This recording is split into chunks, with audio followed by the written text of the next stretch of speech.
প্রথমেই এখানে পেঁয়াজ আর রসুন নিয়ে নিলাম আর তেল নিয়ে নিলাম। এটাকে সুন্দর করে ভাজিয়ে করে নেব।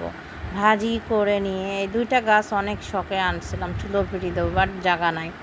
তো এখন এই যে ফাইনালি পেঁয়াজ রসুনটা ভাজা হয়ে গেছে, আমি কিন্তু রাইস কুকারে দিয়ে সিদ্ধ করে নিয়েছি। সিদ্ধ করে নেওয়ার পরে এখন আমি এই যে বাগার দিয়ে দিলাম, একটু জিরে দিয়ে দিলাম। আস্ত জিরে ছিল না, তো জিরের গুঁড়োটাই দিয়ে দিলাম।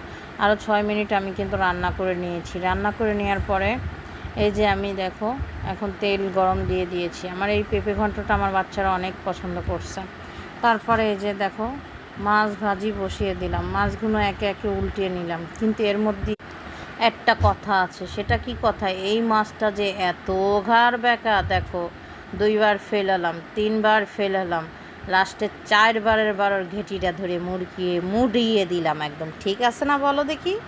তারপরে যে আলু আর পেঁয়াজ ভেজে নেব, এই ভাজা তেল দিয়েই আমি কিন্তু আলু পেঁয়াজটা ভেজে নিয়েছি মাছ ভাজার তেলটা দিয়ে।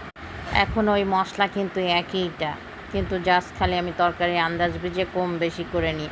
এবার এটা মাখিয়ে ঝুঁকিয়ে নাড়িয়ে চেড়িয়ে সুন্দর করে মিক্স করে নিলাম। এই মশলাটাকে আবার ঢেলে দিলাম। এবার এই মশলাটাকে সুন্দর করে কষিয়ে নিলাম। তোমরা চাইলে মশলাটা ফেলেও দিতে পারো, কিন্তু ফেলানোর দরকার নেই।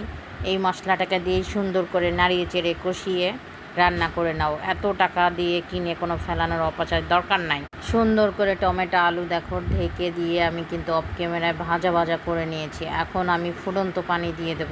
ফুটন্ত পানি দিয়ে দেওয়ার পরে এখানে কিন্তু আমি দেখো একেবারেই কিন্তু ট্যাংরা মাছগুলো ঢেলে দিলাম। দিয়ে হাপুর করে ট্যাংরা মাছগুলোকে ডুবিয়ে দিলাম পানির মধ্যে।